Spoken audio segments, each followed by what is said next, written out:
ভাইয়া কেমন আছো তুমি? অনেক দিন ধরে অনেক দূরে কোথাও ঘুরতে যাই না। এর আগে তো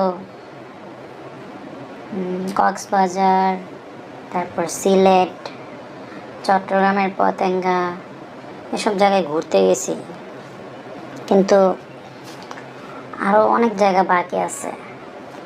ওইখানে কি যাওয়ার দরকার না ভাইয়া? যেমন বান্দরবান, খুলনার সুন্দরবন, রাঙামাটি,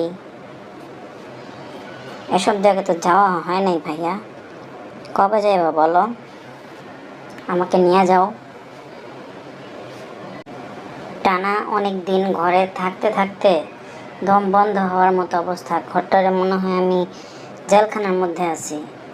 কবে নিয়ে যাইবা? তাড়াতাড়ি নিয়ে যেতে হবে ভাইয়া। চলো আমরা ঘুরতে যাই, প্লিজ ভাইয়া চলো। হ্যাঁ বোন, তুমি ঠিক বলছো। অনেক দিন ঘুরতে যাওয়া হয় না দূরে কোথাও। এর আগে আমিও চট্টগ্রামের পতেঙ্গা, তারপরে কক্সবাজার, রাঙামাটি যাই নাই এখনো, খুলনাও যাই নাই। যাওয়া দরকার, কিন্তু এর আগে আমার উচিত গ্রামে যাওয়া। কারণ গ্রামে গেলে বাবার কবরটা জিয়ারত করা খুব জরুরি। কবরস্থানে গেলে মনটা অনেক নরম হয়। এরপরে না হয় কোথাও ঘুরতে যাব। ঠিক আছে বোন,